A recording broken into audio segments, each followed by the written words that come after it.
of Psychiatry, Government Medical College, Calicut, and Dr. Krishna Kumar P., Professor and Director, MHANS, Kozhikode. With immense pleasure, I invite the chairs, Dr. Kunyikoyamu AM and Dr. Krishna Kumar P., to occupy their seats.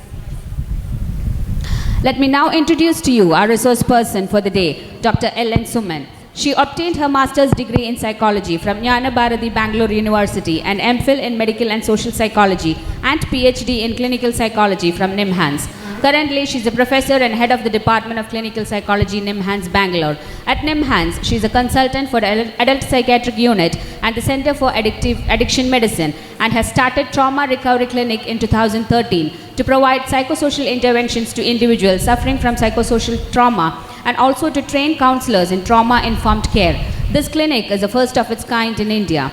Her research interests are in the areas of adult mental health, forensic psychology, psychological trauma, and psychotherapy. She is a prominent speaker at various workshops and conferences and has various publications to her credit in both national and international peer-reviewed journals and chapters in various books and manuals. She was the president of the Karnataka Association of Clinical Psychologists from 2009 to 11 and has received the Psycho Oration Award from the Indian Association of Clinical Psychologists for her research contributions to the field of addictive behaviors. We are privileged to have your presence, ma'am, and with great pleasure, I invite you onto the dais. And now I request the chairpersons to please take over. Good afternoon to everybody. And this is the first session, the post-lunch period. Probably you will be feeling some sleepy, drowsy, or may go into a short snap. But the impact of the topics that has to be handled here will stimulate you. So there are two big topics to be handled within a short period of time. That is borderline personality and substance abuse in women. Both are big topic, and as you know that borderline personality is the one of the most researched personality disorder. As you know that personality disorders 10 to 15% of individuals in clinical practice are having personality disorder, and this is the most severe, most prevalent, most debilitative personality disorder that we come across. And as you know that we are dealing with BP, borderline personality disorder in females. It has great impact on the woman who suffer it, impact not only on her womanhood, motherhood, child caring, and working. Many women are working class, so it has lot of impact on different aspects of the individual. And the incidence, usually the different studies show that it comes about 2%, though DSM data says that the ratio of female and male BPD is 75:25. But recent studies, late studies show that it is more or less evenly distributed in males. And in clinical practice, as we are clinicians, large number of male persons are also seeking treatment for relationship problem. And when we go into details of this relationship problems in closest relationship, for example, in marital relationship, one of the problem that is either of the one of the spouses having BPD, or both of them are having BPD, and when both of them are having borderline personality problem, the relationship becomes more tumultuous and dysfunctional, and becomes we have seen relationship because of BPD in one or other becoming chaotic and in stalemate. And as you know that both the genetic and environmental factors are there, and these BPD patients are emotionally vulnerable, genetically handicapped individual, and if the environment is not conducive for proper development of the child, for example, if there is childhood adverse events like in various forms, it has been known to that has been known to predispose the individual for the later development of the BPD. And I am not going to the clinical characteristics of these individuals who have affective instability, they have interpersonal problems, low low distress tolerance, and they have a lot of self-image problems and marked impulsivity. And this is a very major public health issue, and psychosocial morbidity. There is high psychosocial morbidity and excess mortality is there, and lowered health-related quality of life is there, and there is greater service utilization, and to the extent of 10%, suicide is reported in borderline personality disorder. And the details, our respected speaker will tell you more about that, how to treat that, various psychological problems, and the role of psychotherapy and even drug therapy in specific domains which is abnormal in this kind of individuals. Coming to the next topic, that is the substance abuse in women. Until 1 or 2 decades ago, this has been considered as a male phenomena, and definitely this causes a major public health problem, and women especially, they are most disadvantaged group of individuals. As you know, you can see in the most of the reports in the channels, in newspaper, every day without 2-3 reports of child abuse, maltreatment towards the females, etc. And they are not safe in the public space. And in such a situation, most disadvantaged person, if there is a substance abuse, you can imagine how the problem they face is. And there are certainly differences between male substance abusers and female abusers in biology, in epidemiology, psychosocial variables, and psychiatric comorbidity among them. And the most common drugs we have come across that the women abuse, or most of the studies that is made on these women are alcohol, tobacco, then opiates, non-medical prescription drugs, and those sedative drugs, like that it goes. And how much incidence is there is the reports from West say that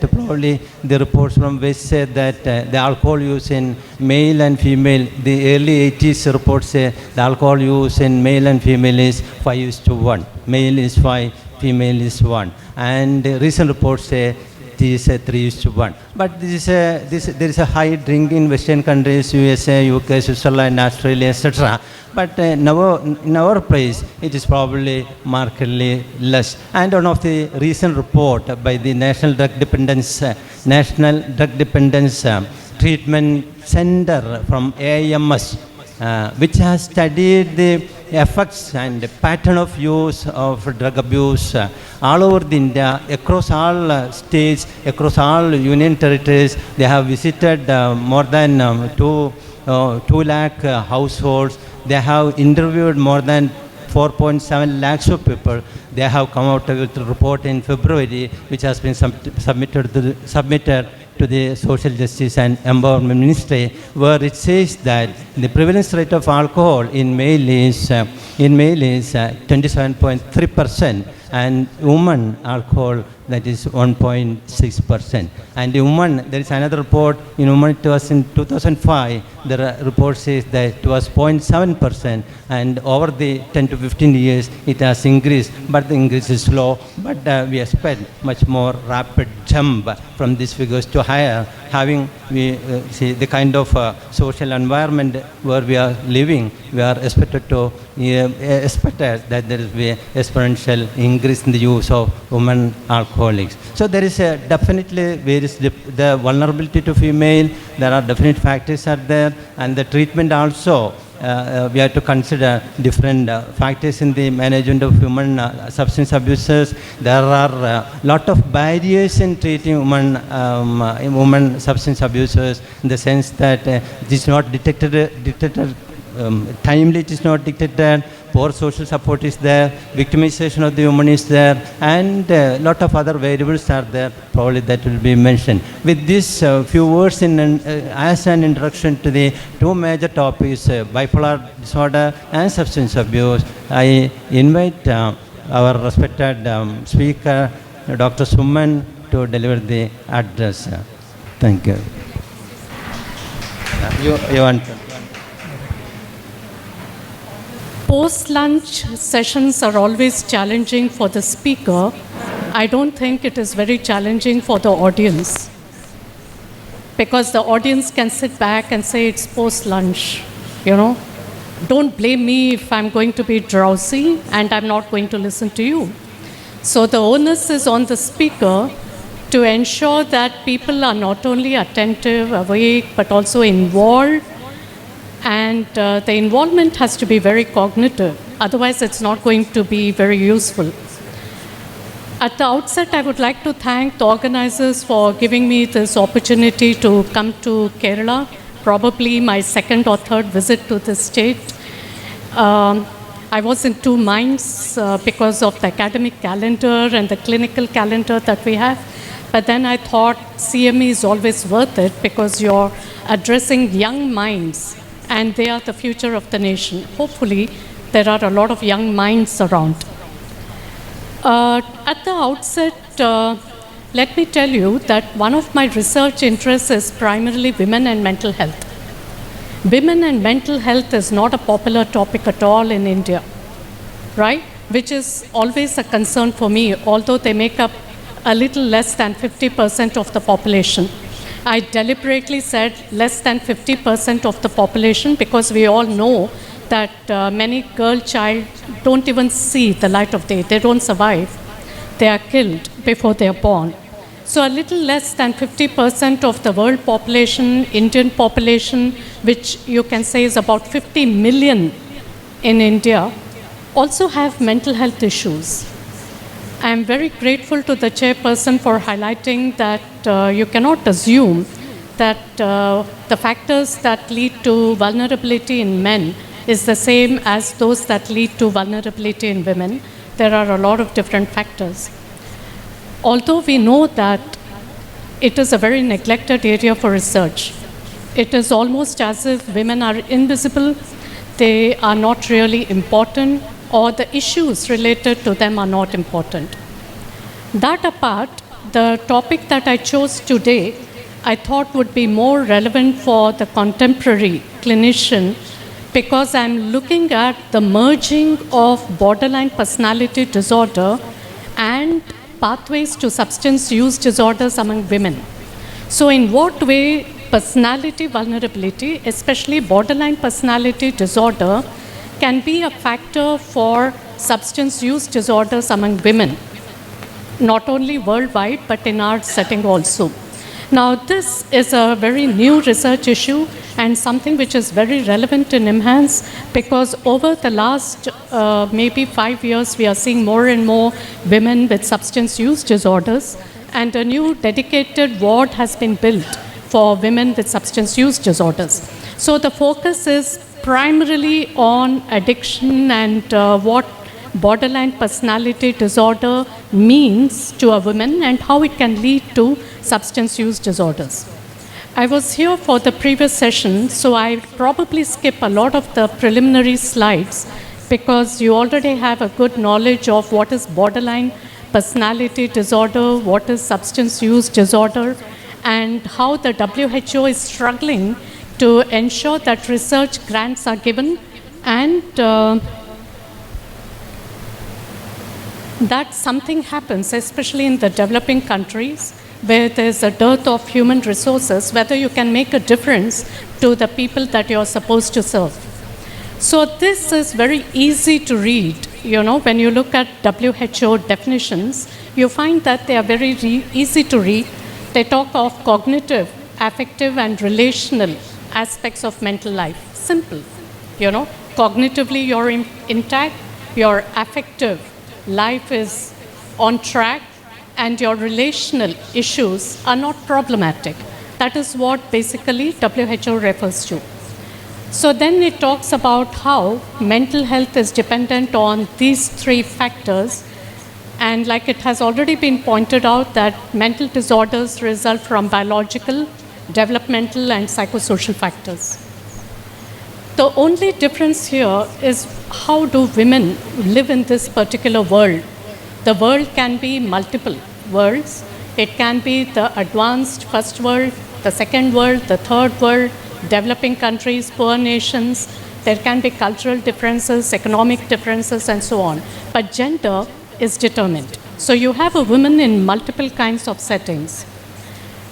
But one of the findings worldwide is that the kind of experiences that women have are more or less global in nature. There are hardly any differences in the kind of life experiences that they have. And the number of negative life experiences that women undergo are significantly higher as compared to men, which is what makes them more vulnerable. But whether we are understanding the vulnerability factors and addressing them fairly early on, especially in prevention and early intervention, is the question. So the WHO does recognize that there is a need for gender-specific focus, and there is an inadequate understanding and research on gender differences in health and illness. Although there is this recognition, most of the work has primarily happened, again, in very advanced nations in terms of women-related issues, such as the United States of America, and to some extent in UK and Australia.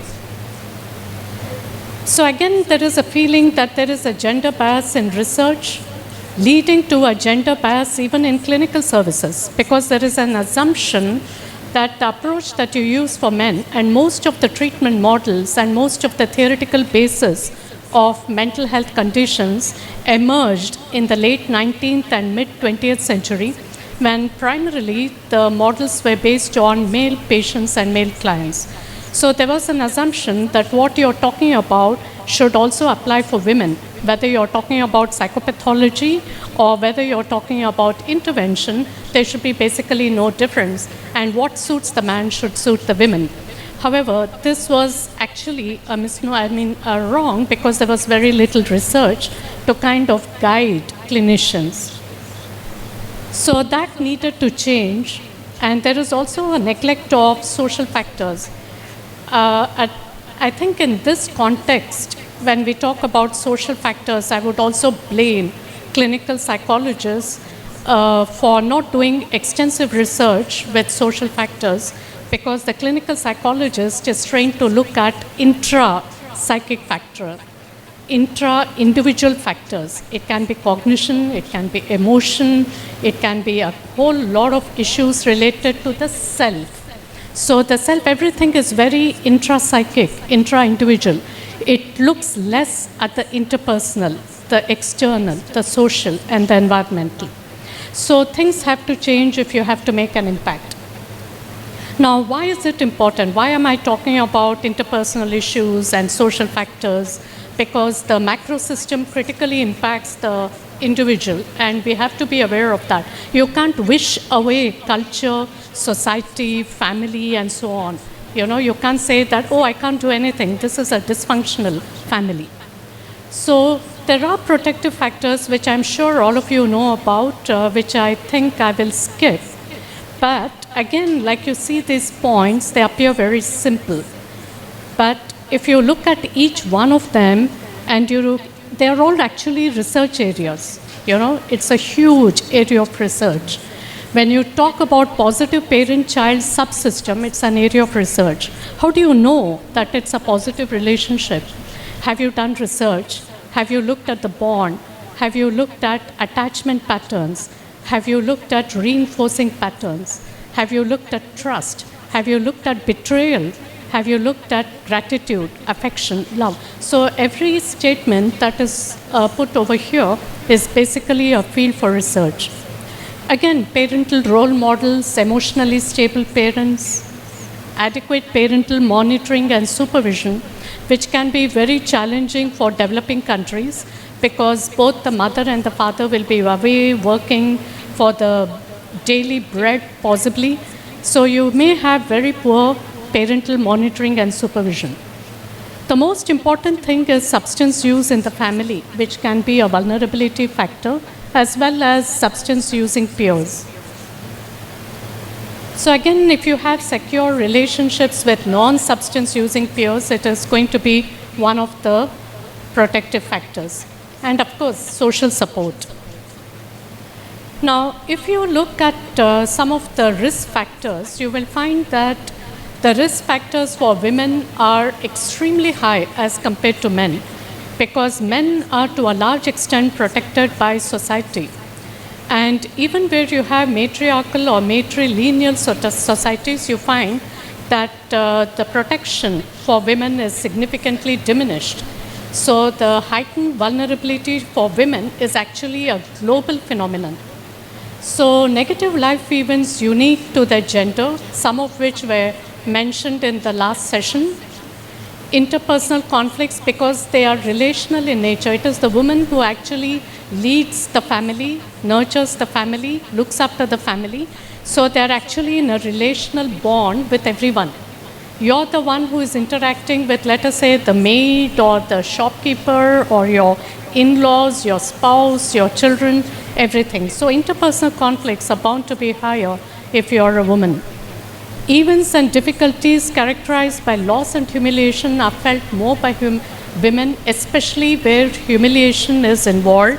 It can be domestic, it can be familial, or it can be social. So even humiliation can be in different contexts. Situations characterized by entrapment, I can't go into details for lack of time, but situations characterized by entrapment and lack of control are something unique to women. For example, it can be trafficking, it can be forced prostitution, and so on. So feelings of entrapment, which also includes being in a relationship with a spouse and undergoing intimate partner violence. So there is entrapment there also. And of course, lack of empowerment, social support, and gender-based violence. Gender-based violence is in the news all the time. I don't have to talk about it. And potential harm from multiple relationships make women, girls, adolescent women, and older women very, very different in terms of human experience. So when you're talking about human experience, this is something that one has to remember when you're seeing a man and a woman. So violence against women, the WHO says, it's one of the traumatic life events of an interpersonal nature, and it's highly prevalent. Of course, it's very difficult to study prevalence because it's a closed-door phenomenon. It's a family secret. You're not supposed to disclose it to anyone, and the dangers of disclosure far outweigh the injuries that you may sustain, because the possibility of losing home, custody of children is so high that women rarely want to disclose these issues. So violence against women is definitely a vulnerability factor. I'll tell you how it is linked to borderline personality disorder. Now, if you look at the world map, you will find that there is not much difference when you're looking whether at North American countries, African countries, European countries, or Asian countries. You find that more than a quarter, 1/3 of women report intimate partner violence.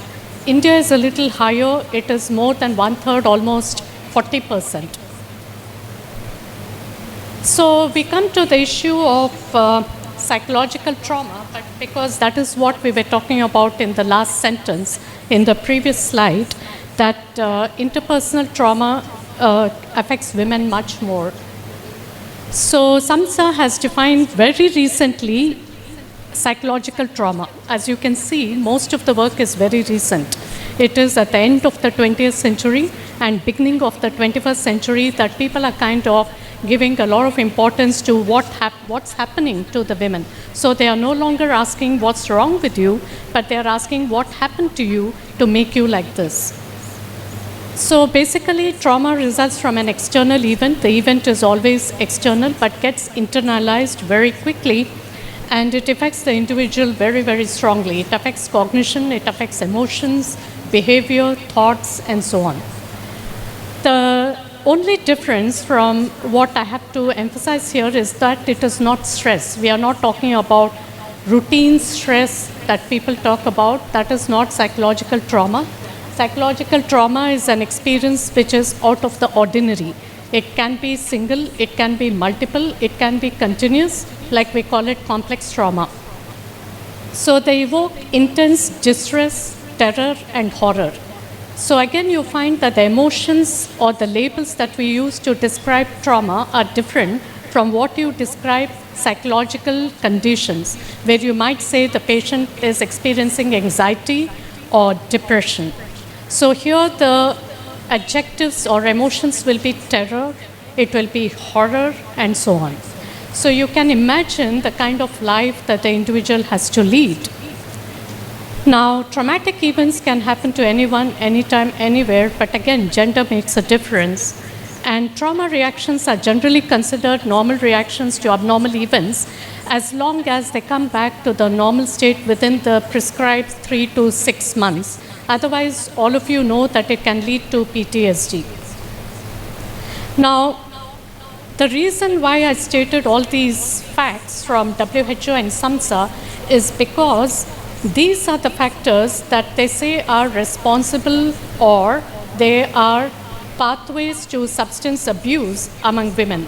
Now, this was very poorly recognized in the 20th century, even in the late 20th century, where women were blamed for imitating men, for trying to be one-up, trying to show that they were also having a good life.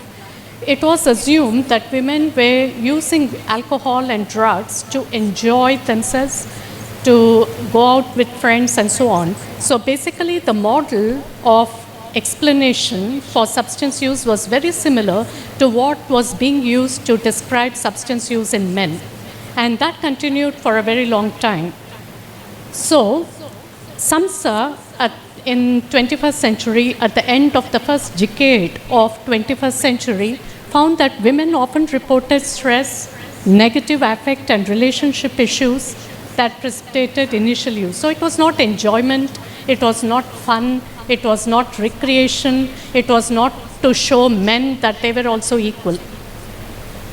They also found that these women were quite different. They did not come from within quotes, normal adaptive families, that these families were somehow quite different and in many ways quite pathological. And women dependent on substances, if they had got married, were also likely to have spouses with substance use disorders. And there were other socioeconomic risk factors that led women to substance abuse. They also found that the relational aspect is critical for pathways to substance use, which we'll look at a little later. This is a study which also involved India in the 21st century, early 21st century, where they looked at gender, alcohol, and culture, mainly an epidemiological study, not so much a psychological or psychosocial study. But at the same time, they found that reasons for drinking were to reduce tension, especially when they were experiencing interpersonal conflicts and so on. So it was not as if they were using substances for pleasure. Again, a study by NIMHANS, Dr. Pratima Murthy's study, which was again an epidemiological study, showed that women using substances reported higher violence. There were multiple perpetrators of violence. Their children also experienced problems, and substance misuse was more higher among sons of women with substance use. This is basically the background as to what are the vulnerability factors among women and how these vulnerability factors are linked to substance use among women. It is almost like self-medication. There is the self-medication hypothesis also, that you want to reduce the pain. It can be physical, it can be psychological, it can be social pain in the form of shame and so on. So till recently, in the past, the three were viewed as being very different, that mental illness is different from substance abuse and that psychological trauma is just another disorder. And this model is something which the US propagated to a large extent in the 20th century till the end of the 20th century and even in the beginning of 21st century. They were very clear that substance use disorders had to be treated separately. You needed to have separate centers. You didn't have to have a joint approach to treatment. And non-substance using mental disorders were, segregated. They were put in other wards. And of course, PTSD was not even talked about. because the concept of PTSD was very difficult to define. Although they had criteria, they did not have much consensus about the definition of what constitutes trauma. And when do you say it is post-traumatic? Because trauma can be an ongoing process. Like if you are experiencing IPV, intimate partner violence, it is not post-traumatic stress disorder, it is complex trauma. So what do? PTSD is not diagnosed anywhere. Nobody wants to say this person has PTSD. Most of the labels used are dissociation, depression, anxiety, panic, and if the woman is using substance use, then it is query substance use disorders. But PTSD never, because PTSD has the problem of disclosure issues. So how do you get details, how do you disclose, and what do you do later? So this is how they were viewed as being separate, independent, and not necessarily related. And even if clinicians felt they were related, it wasn't something to be bothered about. But more recently, things have changed. And they now recognize that as far as women are concerned, you need to look at them in an integrated fashion.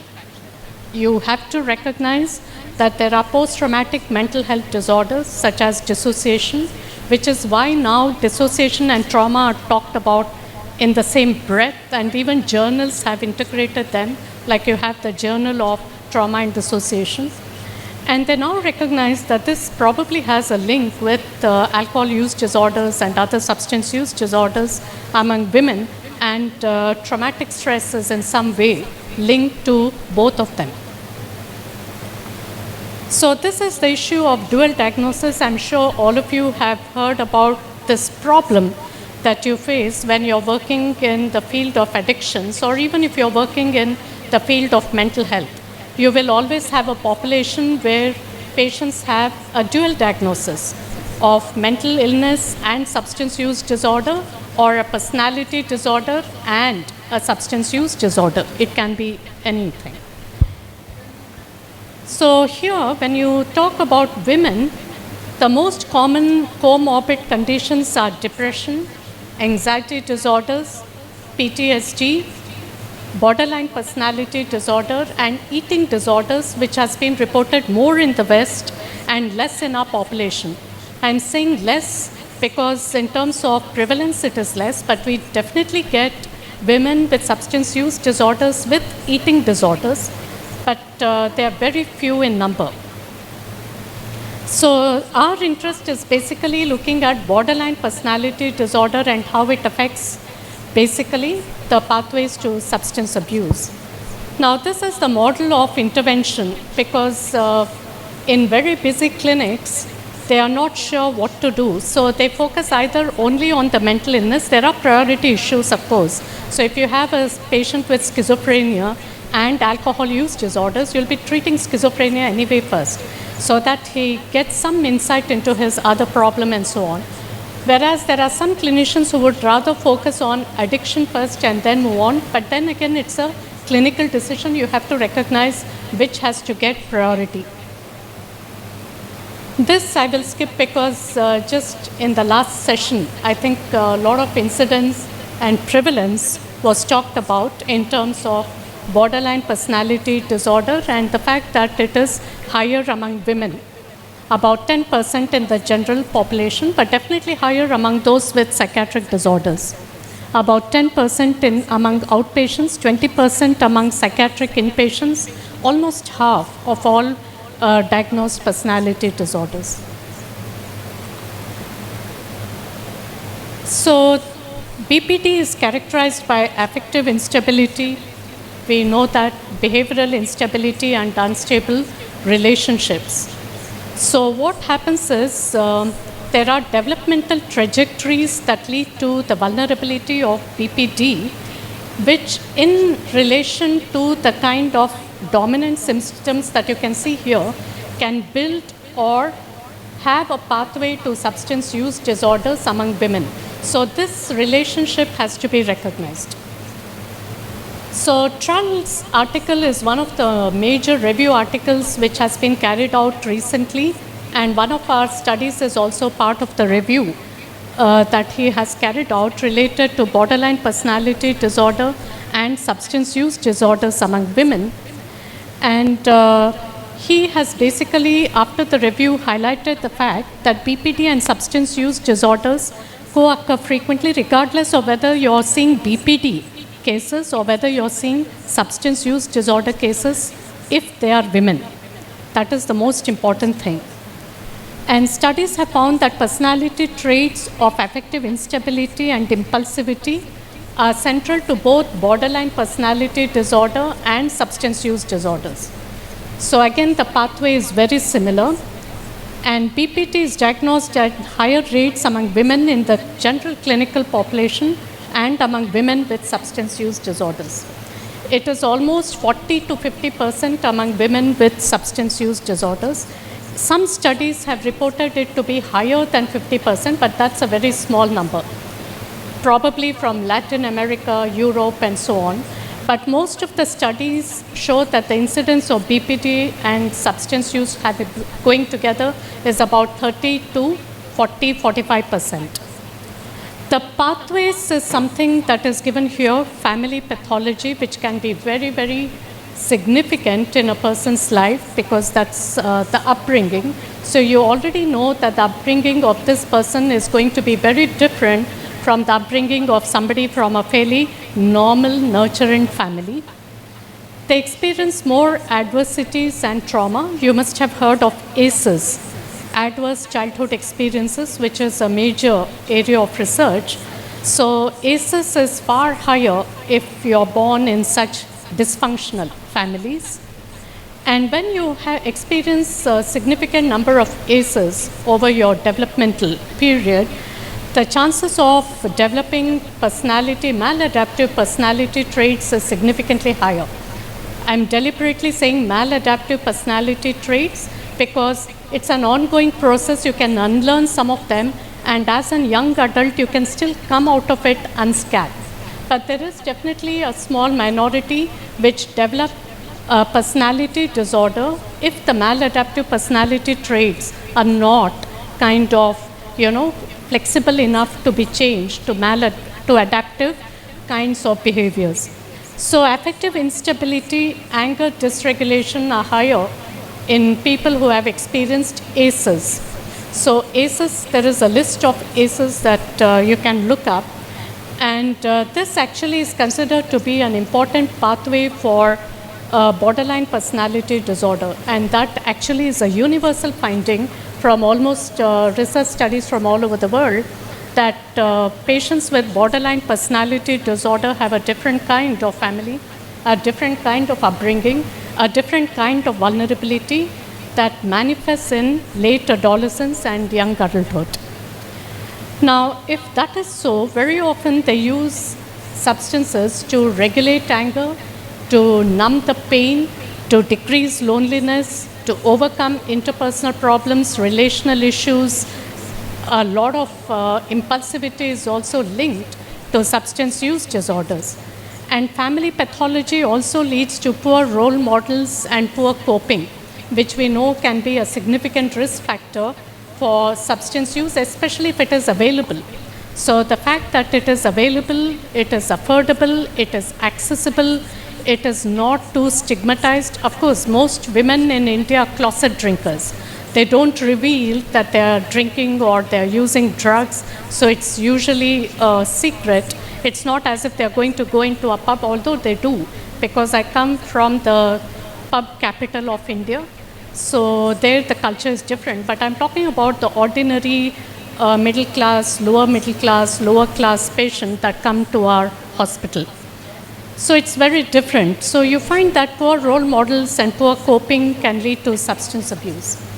So we did a filed review and we did find that there were multiple psychosocial factors that were linked to substance abuse among women, but we also found that the notes were not adequate to explain the pathways to substance use, and also the importance of personality disorder was minimized in the notes that we had. Looked at only women. I must tell you that it's not easy to get women patients in NIMHANS all the time, especially because of language. and most of our trainees, researchers know only English or Hindi, so we need to look at women who can speak those languages. But even otherwise, you can see that in a 1-year period, we could get only about 40 cases, 40 complete files. Most of them never came back after a single visit. So we thought that a sample size of 30 to 35 would be good for a time-limited study.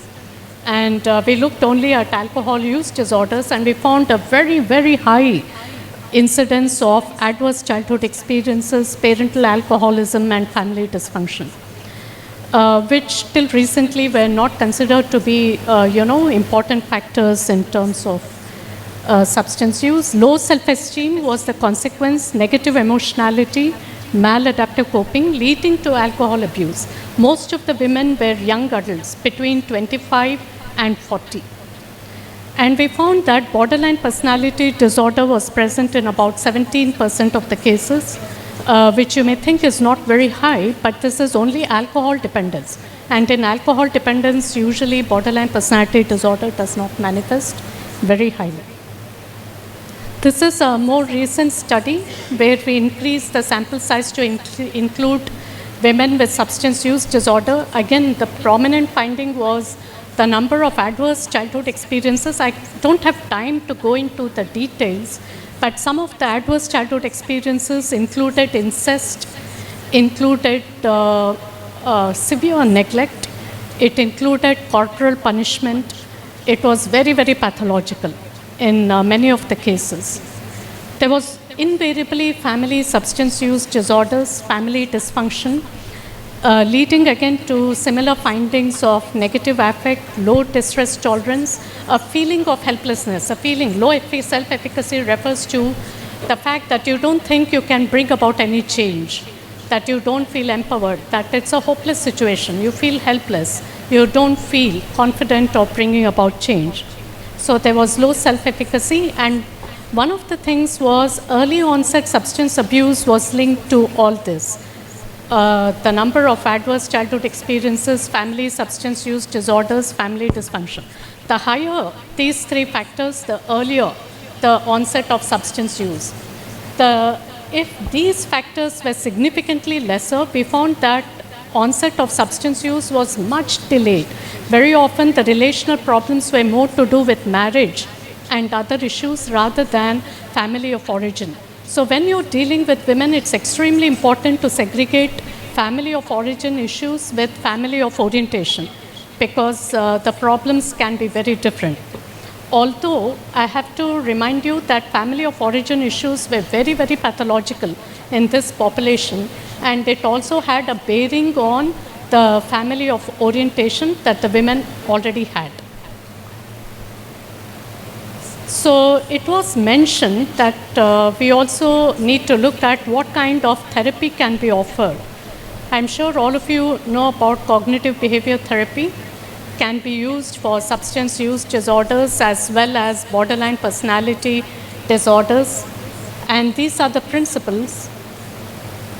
So the focus is basically here and now. So cognitive behavior therapy, even if it is looking at the present, is focusing on how to change the present for the future. So it may not have give a lot of importance to past issues and what kind of a bearing it has on the present or on the future. So it is more of a here and now approach. And CBT was one of the main kinds of approaches used for both borderline personality disorder and substance use in the beginning. Then of course you have DBT, which says that, especially for women, it says that you have to accept certain things which you cannot change. Now that is the dialectical. You know, you have two contrasts. One is you have to accept things that you cannot change. Is it easy? There are things that will never ever change. Things that you're born into, things that are written, things that you're bound by society, culture, and so on. So acceptance is the starting point for recovery. However, it also says that there are certain things that you can change. So you can bring about change in the way you feel, in the way you think, and in the way you behave, or in the way you relate to others. So knowing that there are certain things you cannot change, you can also understand that there are ways in which you can bring about certain changes. And the hope for DBT is that if these two can be somehow balanced out, you're likely to see a better person emerging after therapy. So basically, DBT is different from CBT in the sense CBT focuses more on the intrapersonal nature of the individual, like I said, the cognitions as well as the emotions, whereas DBT says that that is not enough. If you're talking about cognitions and emotions, you have to teach them skills to interact with people. You also have to teach them skills to kind of regulate themselves, to relate to themselves. So relationship with self is as important as relationship with others. So that is one of the main things that DBT talks about. So whether it is anger management, emotion regulation, self-regulation, self-monitoring, learning interpersonal skills, they also talk about meditation, spirituality, and so on, are actually very critical for recovery. The whole problem with psychotherapy in our country is that it's very limited, whether it is individual therapy and so on. So talking about family therapy is a little more distant. Now, family therapy is actually indicated in all cases of borderline personality disorder and substance use disorder. It should be the primary kind of intervention if you're dealing with adolescents and young adults. So that should be the starting point of treatment, and that is the most important. Very often we have found that family therapy is good enough.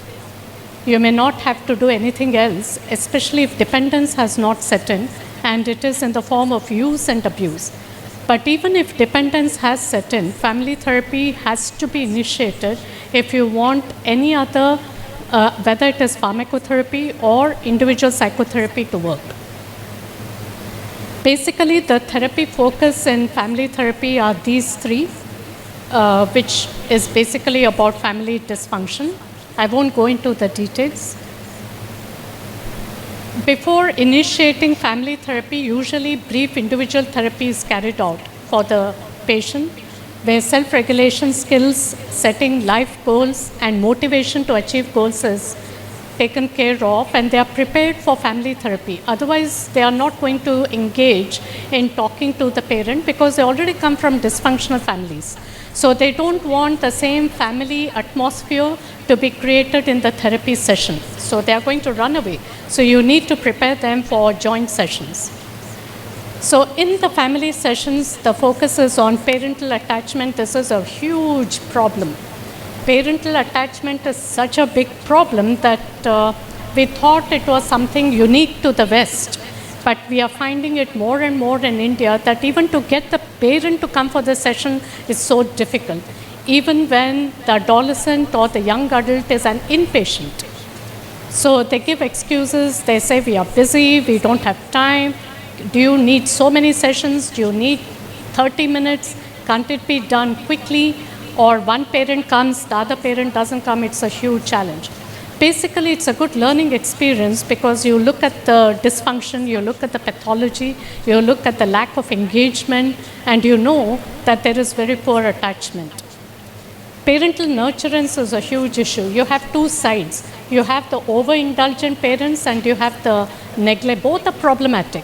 And we get both kinds of parents. And teaching them validating communication is a huge problem. Marital therapy is indicated if the woman is already married. Now, the problem with marital therapy is invariably they bring in family of origin issues also in marital therapy. So you need to segregate family of origin issues when you talk about couple-related issues. Now, that boundary can be very difficult. You need to be very clear what you are addressing in marital therapy. So again, because of the fear of abandonment and other issues, which is common to both BPD and women with substance use disorders, they seek attachment security, relationship satisfaction, and decrease in IPV. So the specific focus is on enhancing commitment, improving communication, and also couple functionality. This may sound very simple, but actually it's a Herculean task even to get them to talk to each other in the initial few sessions, because they are not engaging, they are not communicating, and whatever communication is there is very adverse, very negative. So even to make a positive start can take quite a few sessions and to get them to come together. Group therapy is actually something which should be tried out in India to a larger extent, which is very difficult in EMANS. In EMANS, group therapy approaches have failed because we get heterogeneous groups of patients speaking different languages, and we have therapists who speak different languages, and we don't get the therapist matching with the patient language. So in states where there is a single language, probably it is easier to try group therapy. Group therapy is especially effective for borderline personality disorder and substance use disorder because there are more people with whom the patient identifies. There is a lot of learning that can happen, and it is one of the quickest ways to improve self-image, reduce fears of abandonment, build trust in other people, and reduce alienation.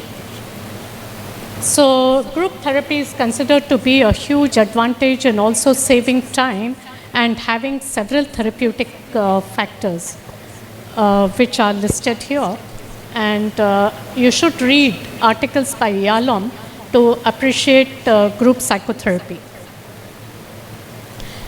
Basically, if you look at the previous therapies, you will find that they are similar to what we use with mentally ill patients also. You have CBT, you have DBT, you have family therapy, marital therapy, and group therapy.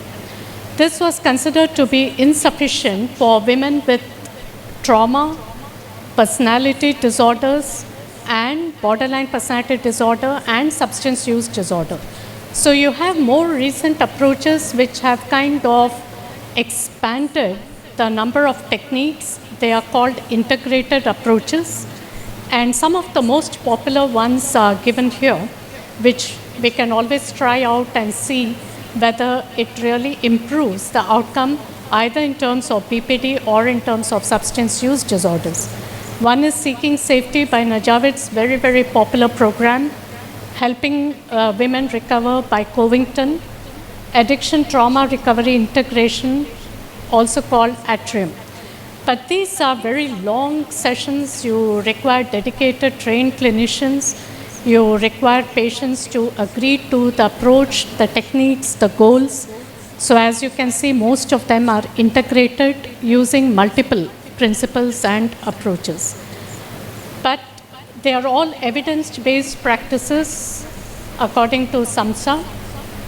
They are there in EBP list, evidence-based psychotherapies also, and they have been found to be fairly effective in leading to recovery from substance use disorders, reducing deliberate self-harm from borderline personality traits, and reducing suicidality, improving relations with significant others. So how is it important? What have we learned from this exercise will be the question. So if you have borderline personality disorder and substance use disorder together, we find that there is an earlier age of onset, more severe psychopathology. Very often they are inpatients in a psychiatric setting. There is more history of trauma, more severe dependence syndrome, whether it is alcohol or drugs. Symptoms are more severe.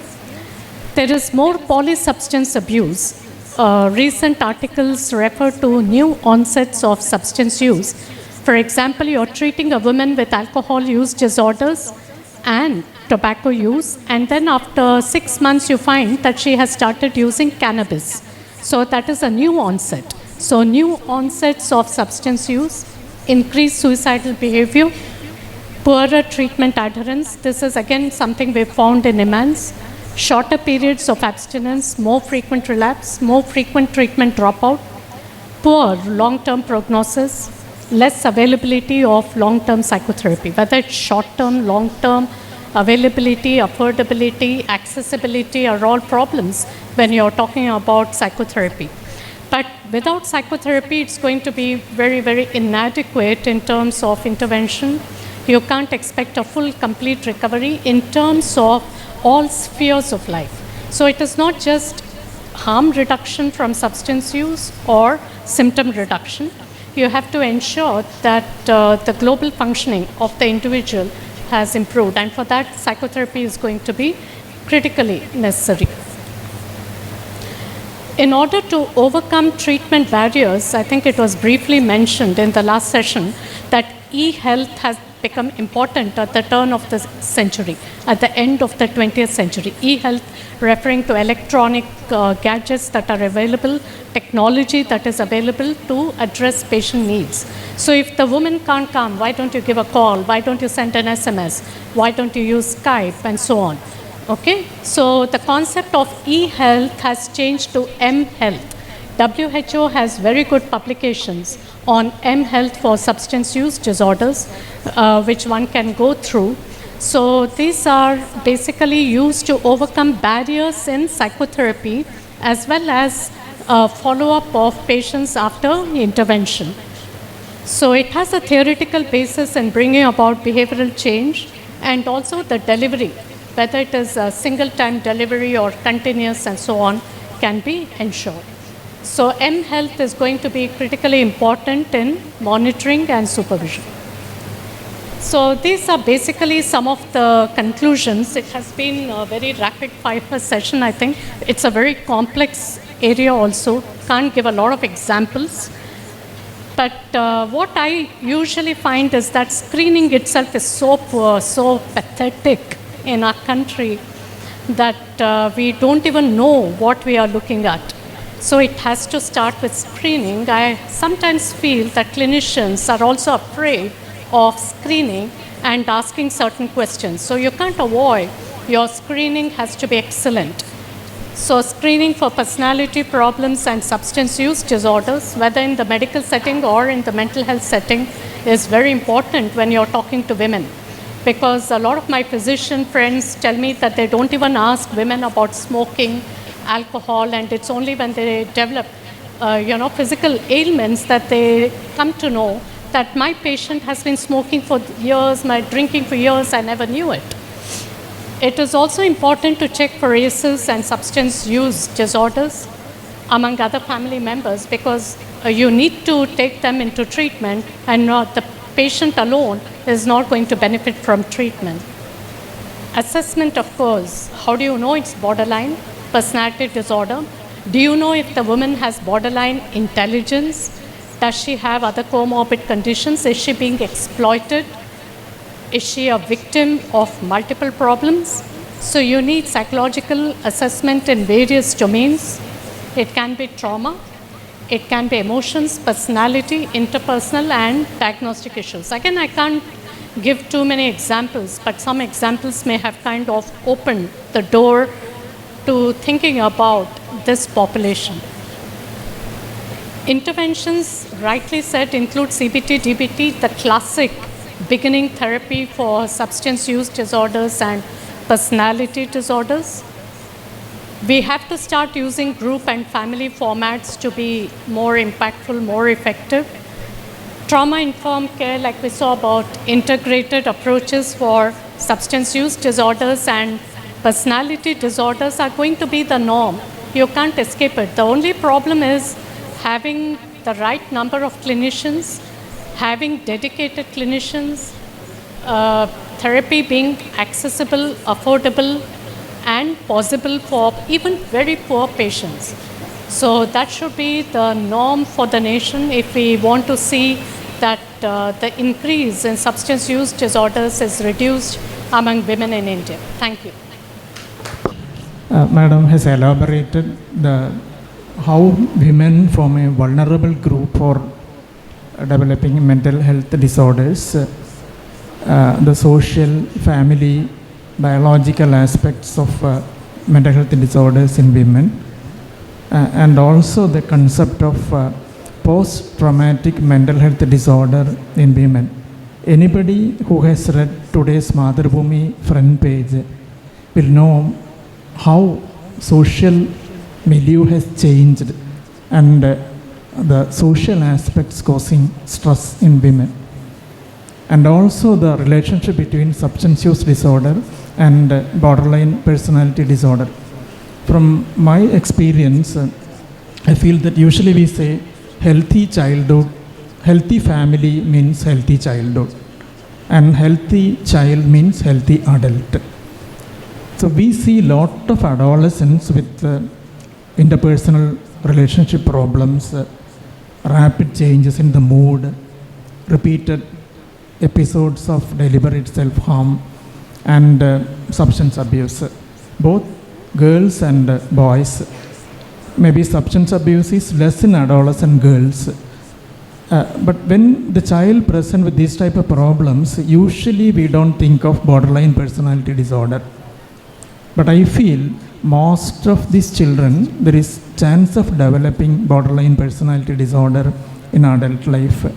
And there is a need for follow-up of these children, both boys and girls, and what happened to these children, adolescents, and we start continuing therapy or strive for better family environment. And Madam. I totally agree with long-term follow-up. It is such a big challenge that I think technology will come to our aid even there. So thank you, madam. We have, time is running short. We'll have one or two questions.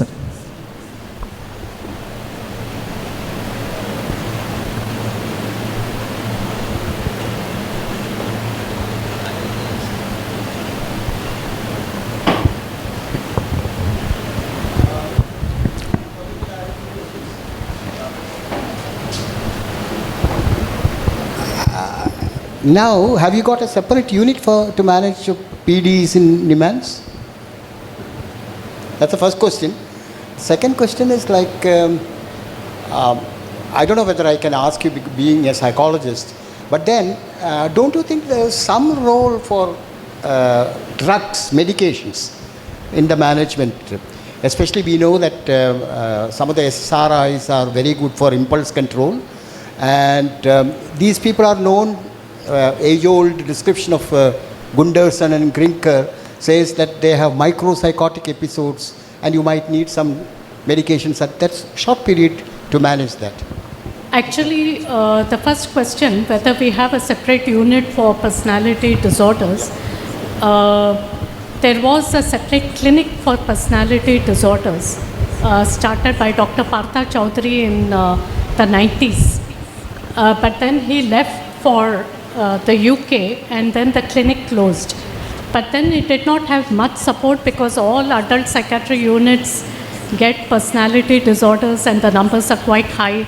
So they did not want a separate unit or a clinic saying this is for personality disorders. But one of my colleagues has started what is called PEDRA, that is Personality Emotions Research for Applications. For research and applications division, personality and emotions division for research and applications. She is working in the addictions unit and looking at comorbid personality issues and so on. That is the first thing.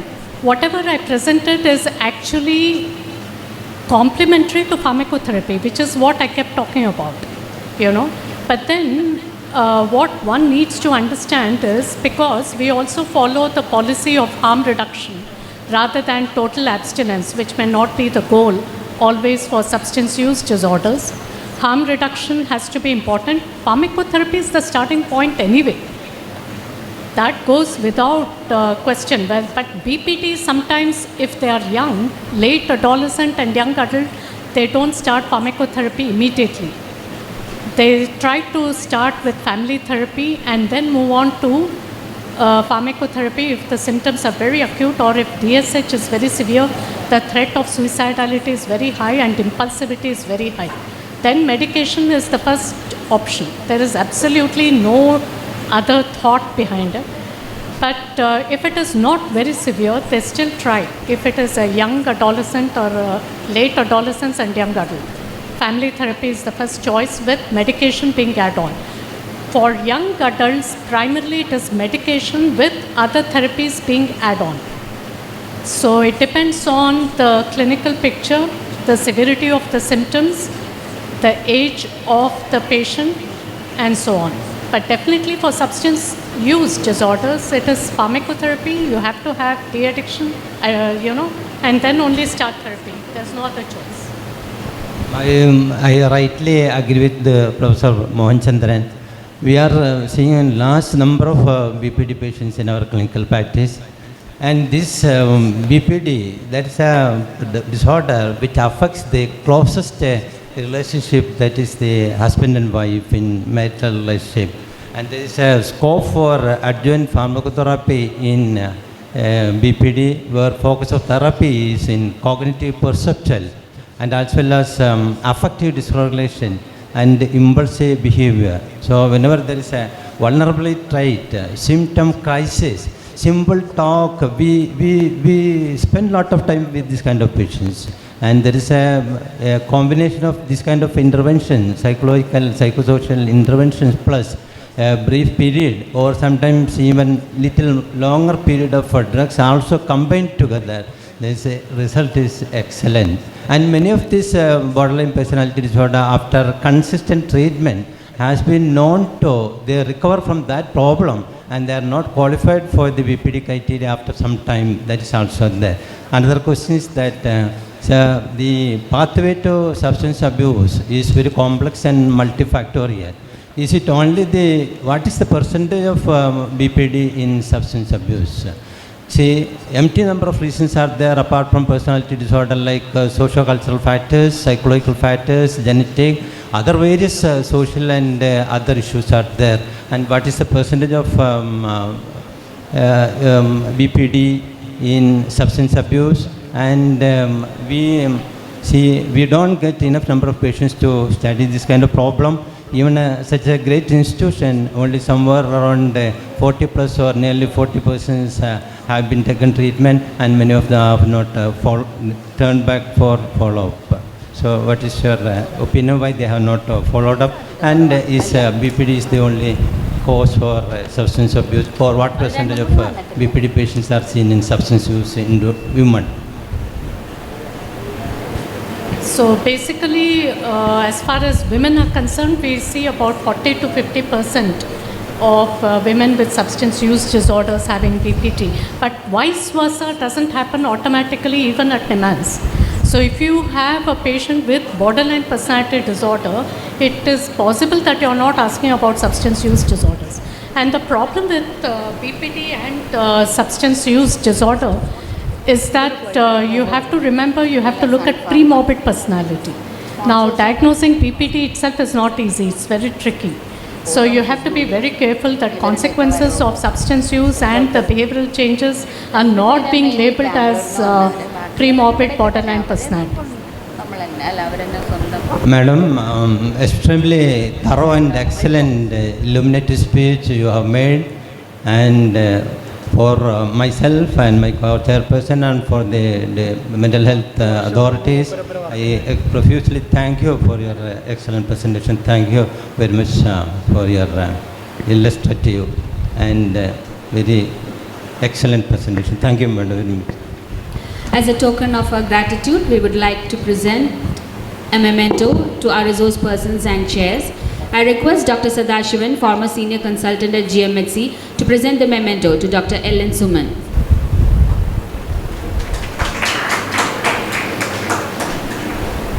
Thank you, sir. I now request Dr. Abdul. Memento coverage.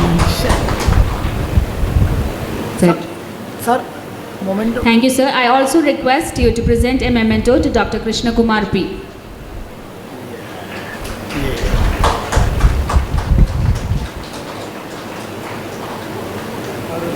Thank you, sirs. All the three of them have done extremely well, excellent. But then you have to have number 1, number 2, and number 3. I must make a special mention of the youngest of the lot, എനിക്കൊരു തേങ്ങയും മനസ്സിലായില്ല the ഇത്രയും DND നേരം കുത്തുന്നുണ്ട് student ഇവിടെ from എന്താ നടക്കുന്നത് പോലും ഒരു idea. GMHC. She had done well. And then the first place goes to Dr. Gayatri Rajan, who presented on I invite Dr. Gayatri Rajan to please come forward.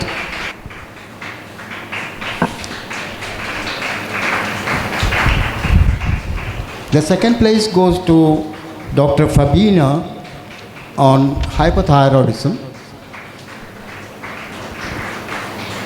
Dr. Fabina Abdul Ghafoor, Junior Resident, Department of Psychiatry, Amla Institute of Medical Sciences, Trishur.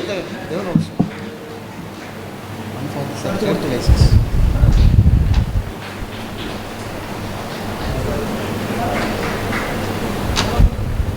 And a special mention to Dr. Fatima. Where is she? Huh?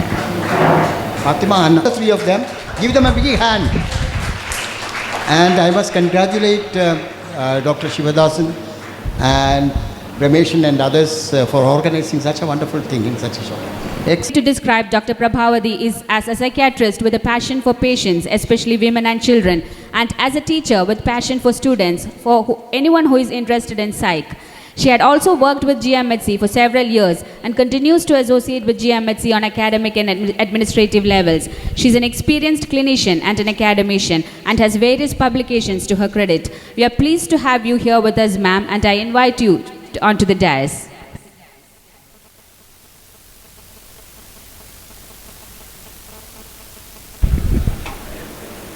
I now request the chairpersons to please take over.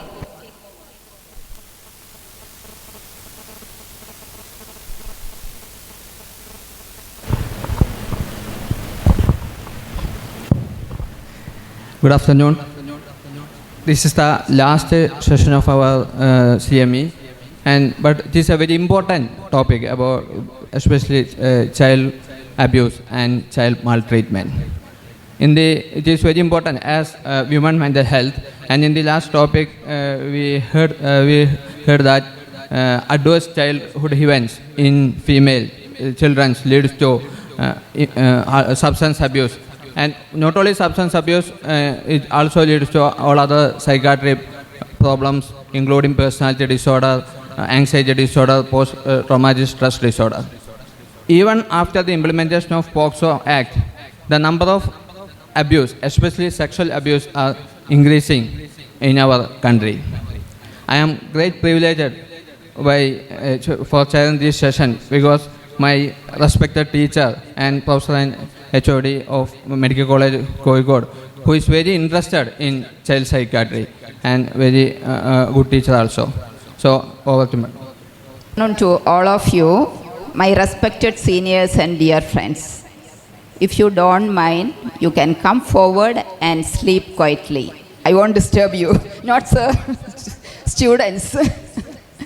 Because I know this is just after a post-lunch afternoon nap. Now you are ready to sleep. Okay, so let us see. I'll make it brief.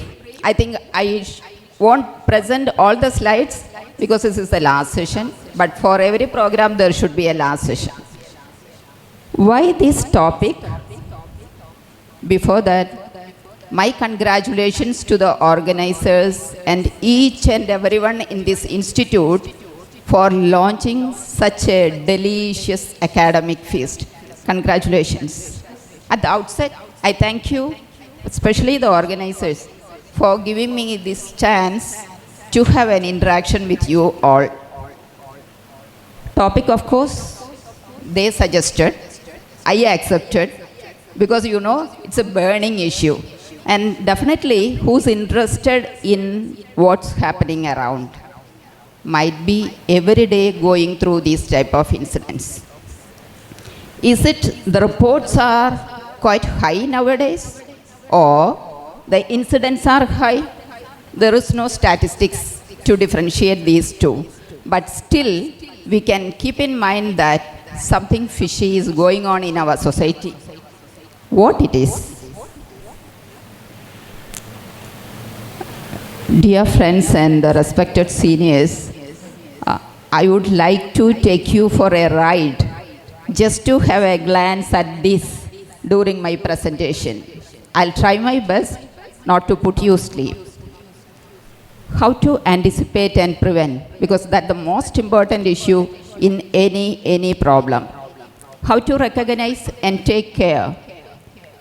Mental health professionals' role, not only mental health professionals' roles, those who are involved with care of children, starting from grandparent, parent, teachers, school counselors, doctors, pediatricians, whoever it may be, we should be aware of this. Legal aspects, we should know the welfare agencies. I'll just rush through this. My time is in 45 minutes. I'll try to make it 30 minutes because I know that all of you are tired. Okay, what's the Indian scenario? We are proud. 19% of the population, world population of children is in India. Definitely we are proud about so many things. But you see, it's account for 30% of Indian population. But as I just mentioned, with my non-verbal behavior, 40% of them in difficult situations. And how much from the national budget we are spending to protect children? It's just 0.04%. As per WHO, what are the rights of children? I'm not going to elaborate it because I know that's the last session. You can read about that. Survival. Everybody, all children should survive in a healthy way. They should develop. They should develop psychologically, physically, socially, morally, and they needs protection. We should give them love and protection, make them safe and secure, allow them to participate and enjoy life. These are the rights. Everybody agrees. It's recommended by WHO and the United Nations Conventions on the Rights of Children states that anything interfering with this, we can consider it as maltreatment. When the treatment is not right, definitely it's maltreatment. And India is one of the signatories to UNC. Is there a need to split it up? Maltreatment and abuse? It's not equal. And when we talk about abuse, definitely that don't include all types of maltreatment. That's why we have chosen the topic. Anybody below 18 years are considered as child or adolescent. Those who have physical, emotional and sexual abuse. Not only that, something positive, but something negative, not doing something, neglecting them, that's also maltreatment. When we use children for commercial and other exploitation, definitely it's not right. When this results in actual or potential harm to any aspect of the children's development and health, that can be considered as maltreatment. Okay, it's not just directed to the child. If in a family there is clash, conflicts, violence going on among the family members, among parents, that affects very badly to the development of the child. That's also considered as maltreatment. Physical abuse, it's an intentional injury. If an infant cries incessantly, maybe for one reason or other, maybe the just initial heralding symptom of a ADHD child, what usually the mother does, take care of, pamper, give love, keep close to the heart, but sometimes they just shake and this leads to injury. They beat them up, and other forms of violence we come across with burning them, chaining them up, causing injury. So all sort of physical injuries by a caretaker or others. Sexual abuse, it's just sexual interaction, that may be verbal or non-verbal, with a child or adolescent, that is sexual abuse, in any mode that can be considered, because the child or the minor or the adolescent, they may not be able to comprehend, to which they are unable to give informed consent, and which violate all social taboos of family life. Emotional abuse may not be that physical injuries or sexual abuse, but just rejecting the child, often passing critical comments about the child's behavior, or maybe about the scholastic performance, anything which very badly affects the emotional states, rejection, verbal abuse, and not showing affection, and that leads to impairing social and emotional development. Neglect, of course, it's a relative inadequacy or incompetence in providing basic care, love, and security for the child, leading to severe failure in the provision of basic essentials, often combined with emotional and social deprivation. Ritual abuse, have you heard of? I'll just take 1 minute. I thought of buying some Cadbury's for the audience, but on my way, Dr. Shivadas rang me up, so I didn't stop. Okay, no Cadbury's, but anyway, some sort of positive reinforcement. What is ritual abuse? Anybody? PGs? Ritual abuse. Anybody? We don't have time. You might be going through this, no? When you browse news, when you read. Yeah, ritualistic procedures. The child may be involved, may be forced to, may be beaten up, may be chained up, and even to death. Okay. Just to brush through, DSM-4 and DSM-40 are, and DSM-5 now we follow. There is no much difference. It's included under other conditions that may be a focus of clinical attention. We still use ICD-10, that's in the Z category. That's 61 problems related to negative life events in childhood, under which comes sexual and physical abuse. And 62, that's emotional neglect of child. What's the prevalence? Is it that high as we read, browse, and each and every day there is 1 or 2 incidents, no? When we go through the news, it happens in about 30% of child and adolescent outpatients.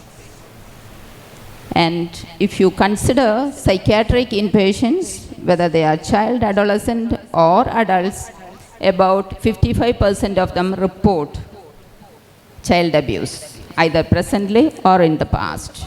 And we know that varies from culture, countries, socioeconomic status. It's a very complex issue, because the child is so innocent, or the child's developmental stage is that, and she or he can't come and tell you that there's a problem with me. So in order to elicit, it's very difficult. So also there are so many social cultural issues which prevent the caretaker or the parent from reporting that.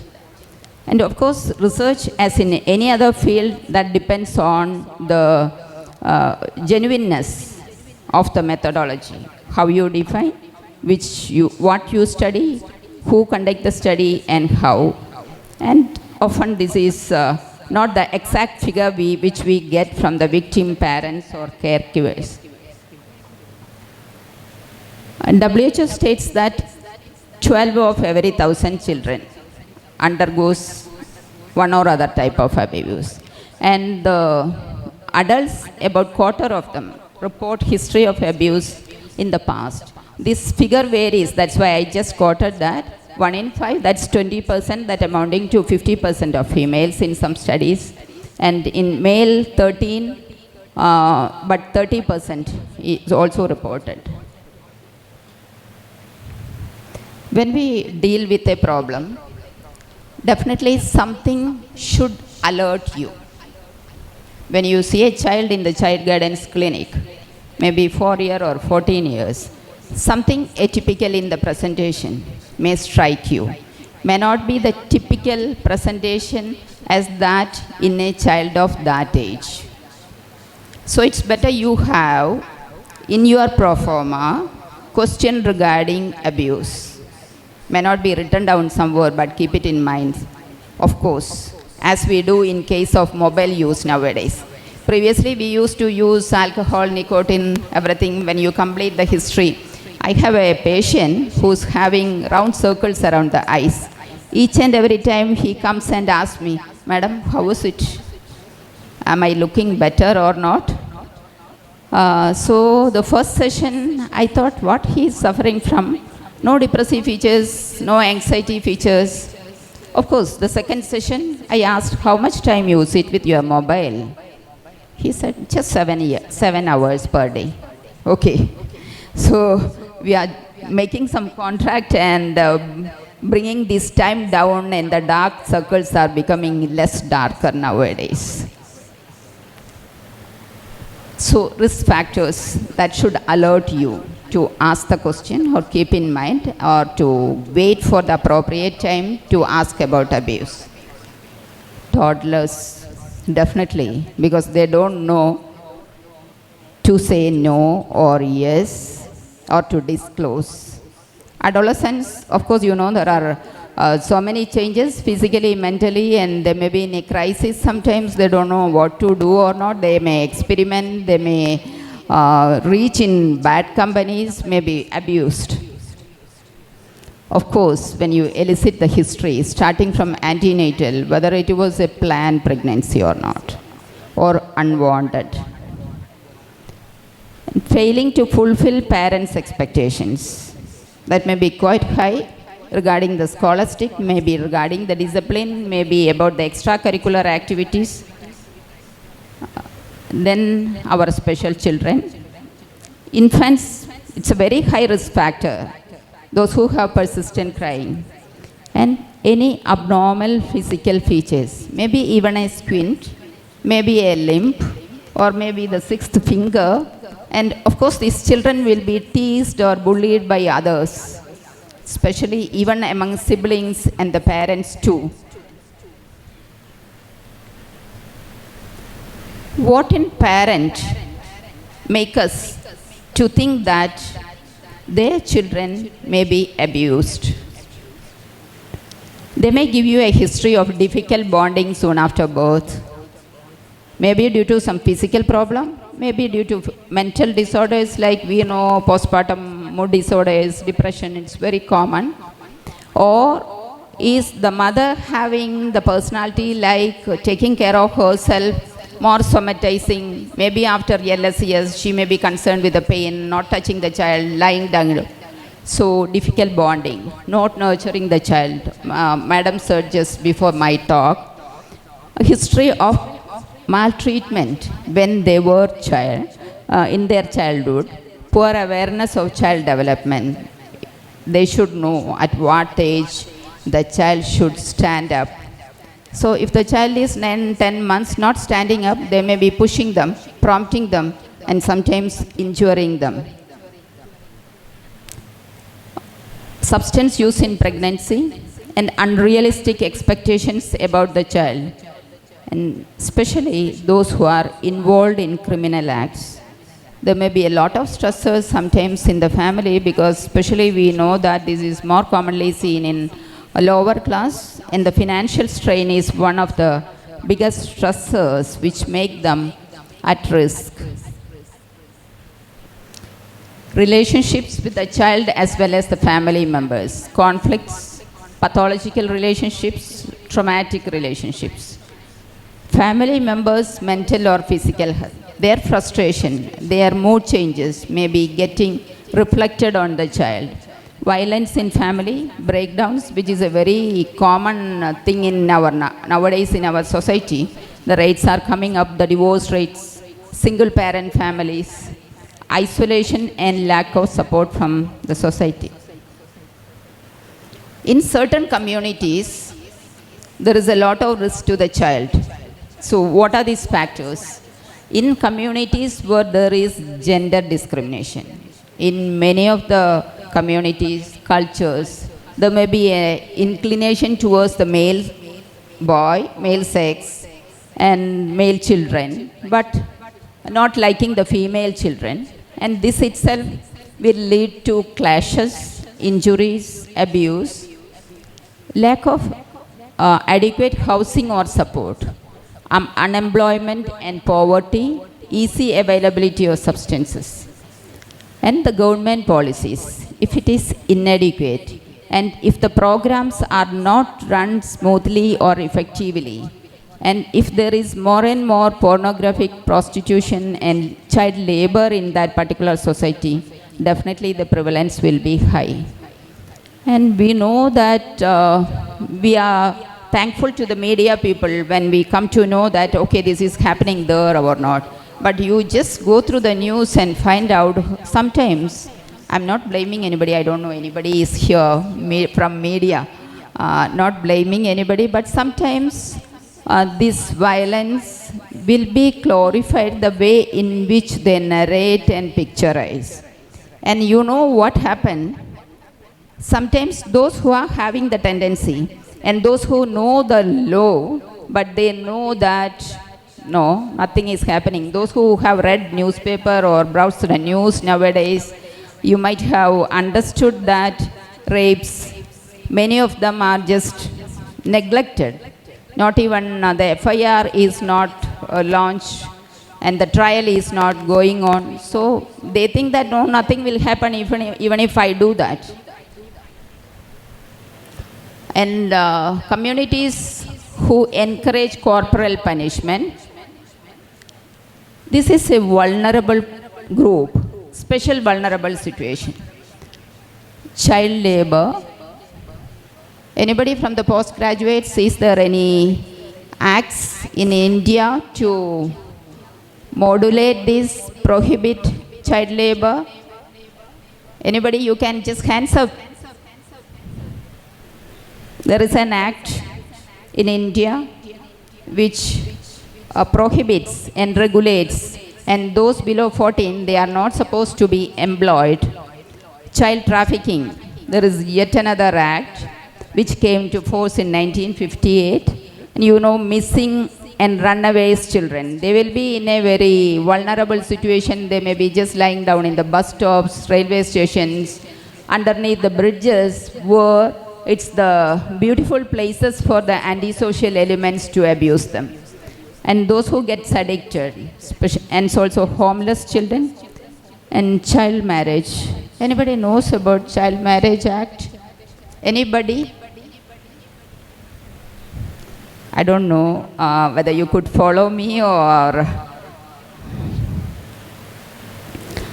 When you see children, especially with injuries, definitely when you have the list in your mind regarding the risk factors that will alert you to inquire, and certain type of injuries.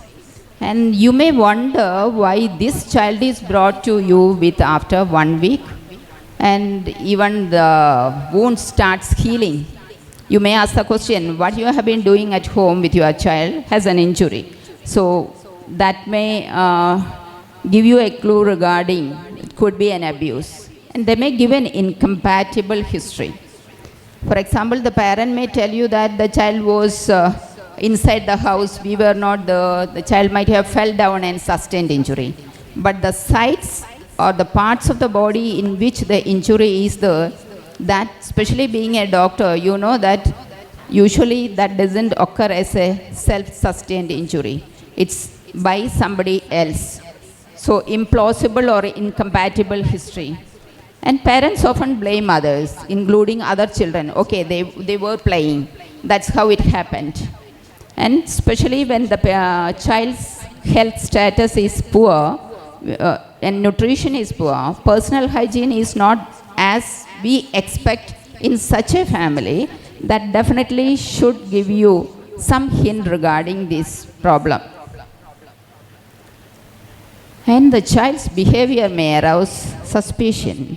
When you deal with children, in spite of the gender, for example, below 6, you can keep the child close to you. You can offer a chair very close to you.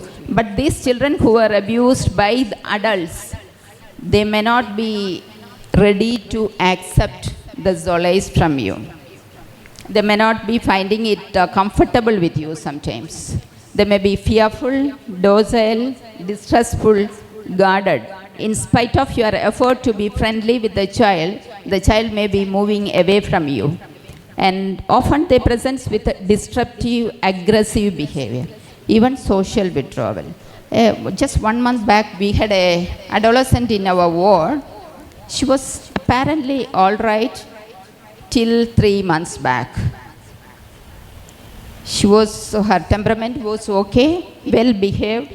Scholastic performance was above average, but for the last 3 months, she just started withdrawing from others, refused to go to school, and she was appearing a little bit gloomy, and she didn't open up.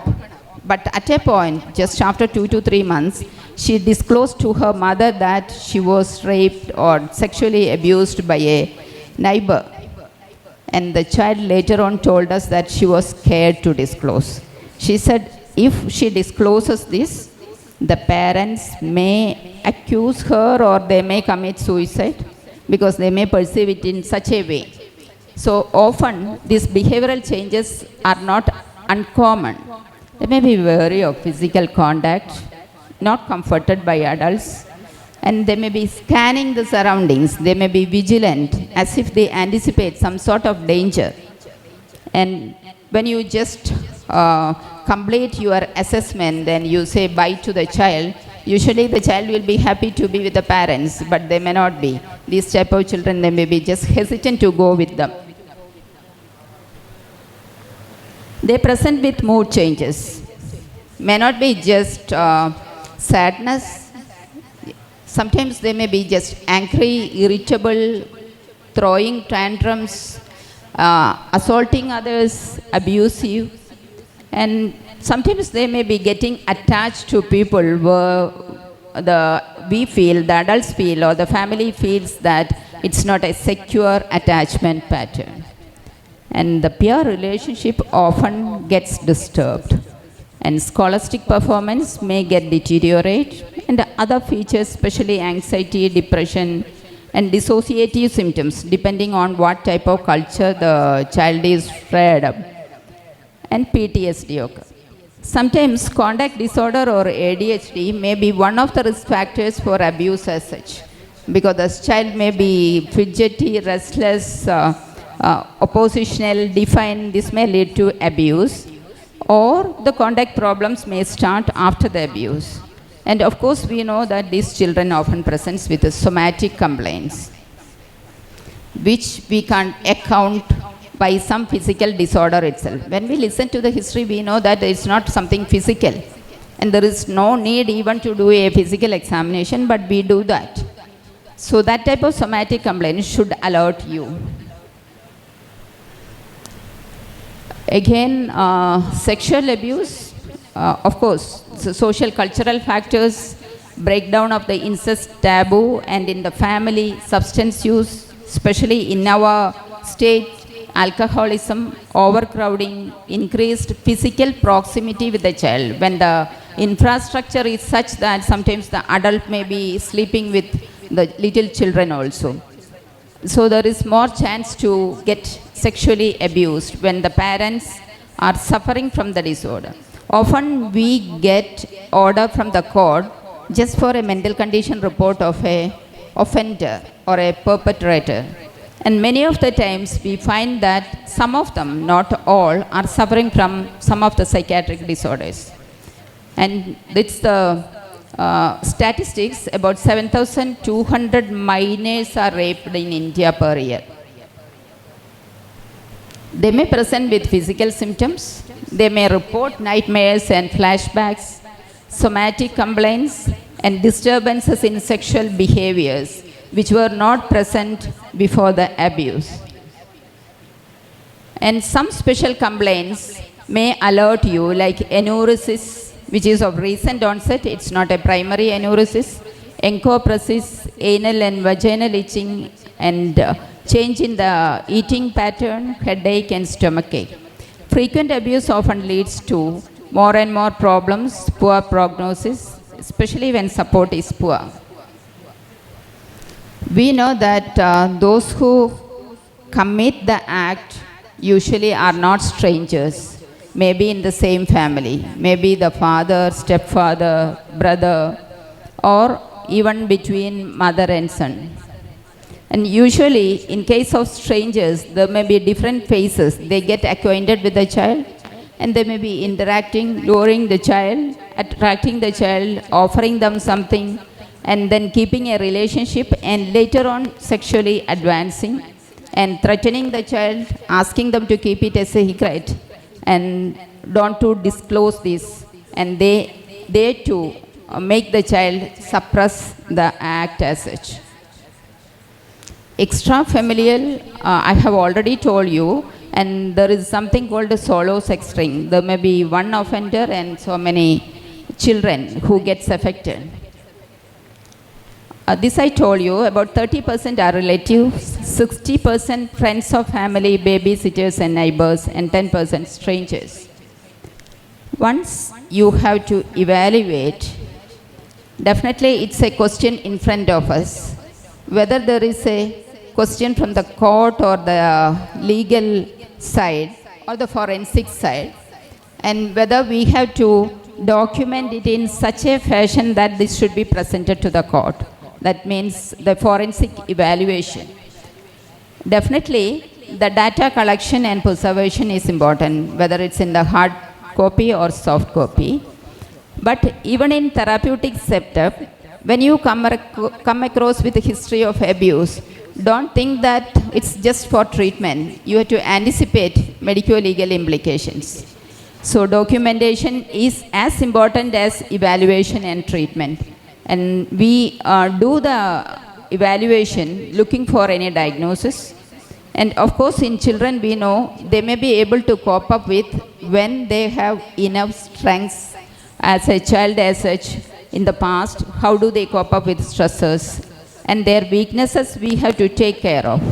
We should plan treatment, mobilize support, and legal aspect we should take cover, considering the cultural setup. Adolescent, we should decide when we have to do the physical, depending on the type of abuse. So also the child's attitude, and if it is mandatory that we should do the physical then itself and record the findings, then we should do that.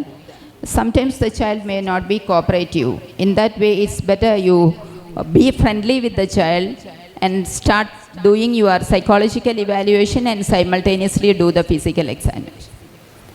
And suspected abuse and severity of abuse, it's better you get a good account of that.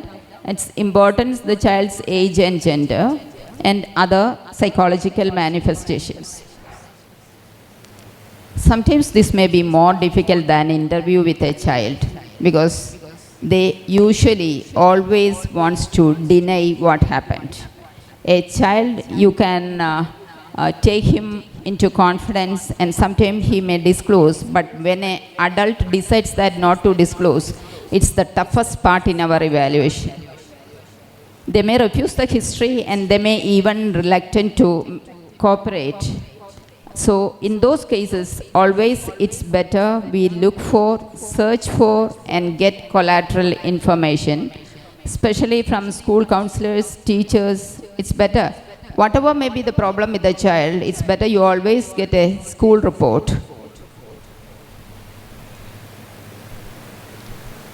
And child interview, definitely, as in any case of child patient in psychiatry or even in pediatrics, whether it should be done with or without informants, depending on the child's age, the attachment, the child's temperament.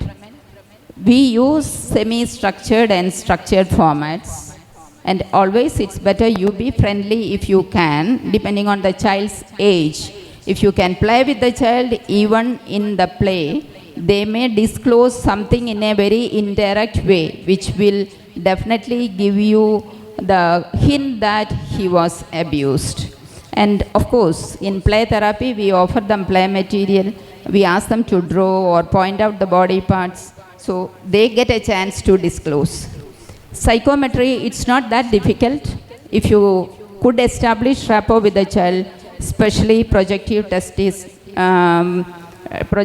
like CAT, there is an Indian adaptation for that, so we can use it. And some rating scales are also there to assess the severity of child maltreatment. Of course, as in any other psychiatric problem, it's a multimodal approach. It's a separation. You should keep this in mind, whether you have to separate the child or not. Child may not be comfortable with the parent because the parent may be the perpetrator.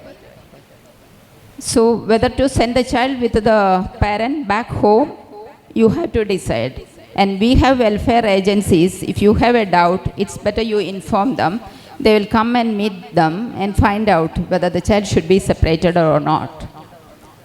To inform the protective agencies and the legal authorities if needed, and anticipate the risk in future. Don't think that, okay, I have handled it, the child is happy now, parents are also comfortable, so we can definitely look for a better prognosis. Not always. You just have a look at the risk factors for problems in the future, like if there is past history of abuse, if the child was a neglected child, whether there is disharmony between parents and mental illnesses in parents. So if these factors are there, you should be guarded regarding the prognosis, and definitely you should ask for frequent reviews if you are not admitting the patient. And psychoeducate, if possible, the child and the parent. And anxiety management methods we have to use. Simple behavioral techniques we can use, or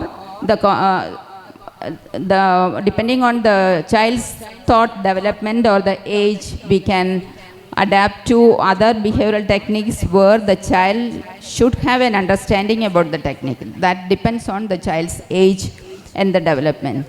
When we say age, it's not just the chronological, physical age. We have to take into consideration the mental age also.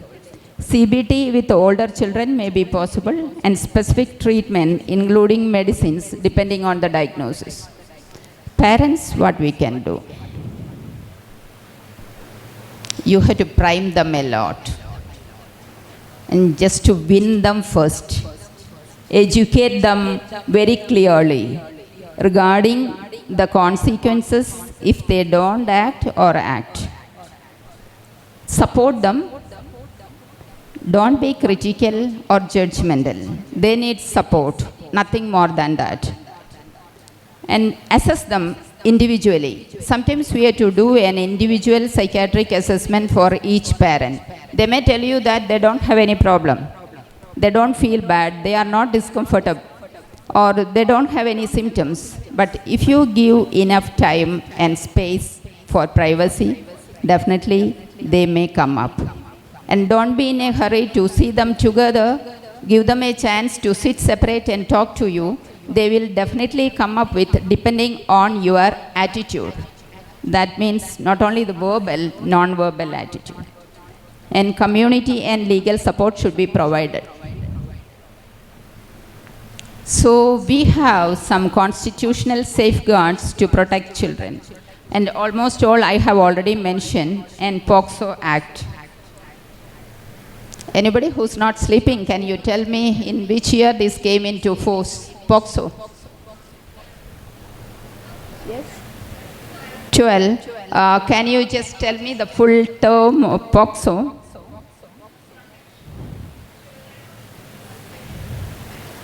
Protection of Children from Sexual Offences Act. And District Child Protection Unit, we have Child Helpline. Anybody knows under which department in ministry this works? Child Helpline, that's the only 24-hour emergency service to children in need. Anybody? It's Women and Child Development Department. Okay.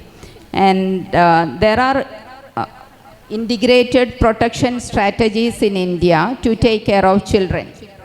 And one of the statutory body is CWC, means Child Welfare Committee. Other statutory bodies under this scheme, you know, anybody? Yeah, good. Juvenile Justice Board. Then the special police to take care of juveniles and track child. Okay. Mobilize community services and don't report to the press. Okay. It's not our duty unless it is that as a last resort. That's your discretion. Don't think that, okay, it's a news of some importance. Don't jump onto a decision to call them and tell them. What are the consequences? We know the child is the important person in the society. When the child grows up to an adult, definitely the society's development depends on that. So if they are abused, is there a long-term consequence? Definitely yes. Extreme stress will lead to biological impairment, brain development, immune system. And when they grow up as adults, they are at risk for behavioral, physical and mental health problems and economic impact. They may refuse to go to school. They need hospitalization and treatment and the expense for the legal system to be run. And when you study the adults who had past history of abuse, any type or recurrent abuse, it's abnormal EEG findings we see, and imaging there may be some findings like hippocampal size may be less, corpus callosal changes, interhemispheric functional changes, and neurological changes in brain also. And all these mediate the behavioral problems. And it is learned that genotypes associated with high levels of MAOA activity correlated with less risk of violent antisocial behavior. So also 5-HT-TLPR and future depression. Anybody who wants to tell me what is this 5-HT-TLPR? Serotonin. Yes, please. Anybody? PGs? Yes, you are partly right. Serotonin transporter linked polymorphic region. So we should prevent. So we should support the parents, and the parenting skills, it's important. That should start when the expectant mother comes for antenatal checkup. Not only the mother, the father also should be there when we give counseling. I don't know how many of our hospitals has the facility to counsel antenatal ladies, expectant mothers. They should have. And so there is nothing like that. Everybody should be counseled.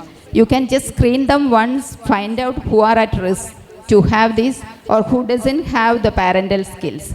So it's better you spend more time with them, educating the parental skills. Teachers too, and also the parents, the family members should teach the child and adolescent regarding what is meant by a good or bad touch. How to avoid abusive situations. Make them assertive to say no when there is something fishy happens. And if something happens, don't hesitate to disclose. And the health service system, visit by health workers to homes, institutes, schools. Make all public aware of the laws. And support can modify, we are sure support can modify the consequences and prevent re-abuse. This you have to tell me rather than me telling you. What's your take-home message? Just to find out, anticipate and address. Recognize, evaluate and treat. Mobilize support. Long-term negative outcomes can be modified, that we have to keep in mind. Don't leave it like that. Quality of the subsequent caregiving support is critical for this research foray that span from not just psychosocial, it's neurobiology to social policy are essential. Thank you very much. Before I thank you, I should thank her also. Sorry, I don't know your name, for the kind words of introduction. Okay. Is it time up or do we have 1 or 2 minutes? So you can have these slides. This is a child's pleading to the parent. As I grow, please understand that I am growing up and changing very fast. It must be difficult to keep pace with me, but please try. Listen to me and give me brief, clear answers to my questions. Then I shall keep sharing my thoughts and feelings. Reward me for telling the truth. Then I am not frightened into lying. Tell me when you make mistakes and what you learn from them. Then I can accept that I am okay even when I blunder. Pay attention to me and spend time with me. Then I can believe that I am important and worthwhile. Do things you want me to do, then I have a good and positive model. Trust and respect me. Even though I am smaller than you, I have the feelings and needs just like you. Compliment and appreciate me, then I shall feel good and shall want to continue to help me explore my unique interests, talents, and potential. In order for me to be happy, I need to be me and not you or someone you want me to be. Be an individual and create your own happiness. Then you can teach me the same and I can live a happy, successful and fulfilling life. Thank you for hearing me. I love you, the child. Thank you. This is a part of an audio tape by this famous person, Helen Rothschild. It's actually to the parent, but I think we should by heart it. All of us, those who take care of children. Thanks a lot for, I think majority of you were awake somehow. Thank you. Thank you very much. Pravadi for an excellent presentation, a lucid presentation of a relevant topic in the present scenario.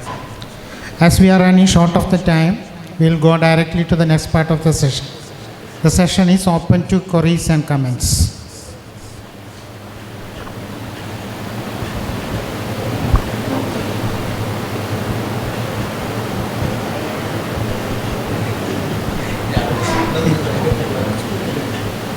If there are no queries, we will wind up the session. Over to the anchor. Thank you, ma'am, and thank you, sirs. As a token of our gratitude, we would like to invite Dr. Mugundan E., former Deputy Superintendent of Government Mental Health Center, Gorikode, to present the memento to Dr. Prabhavati.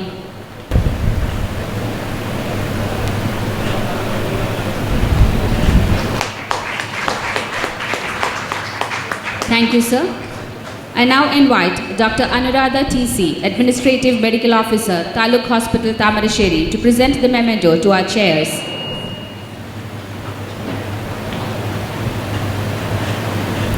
I request you, ma'am, to present the memento to Dr. Kamal Hussain.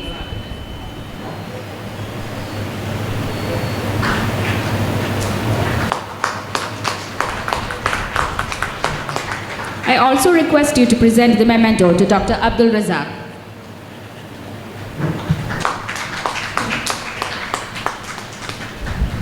Thank you, ma'am, and thank you, sirs. जय हे भारत भाग्य विधाता पंजाब सिंध गुजरात मराठा द्राविड उत्कल बंगा विंध्य हिमाचल यमुना गंगा उच्चल जलधि तरंगा तव शुभ नामे जागे तव शुभ आशीष मांगे गाहे तव जय गाथा जन गण मंगलदायक जय हे भारत भाग्य विधाता जय हे जय हे जय हे जय जय जय जय हे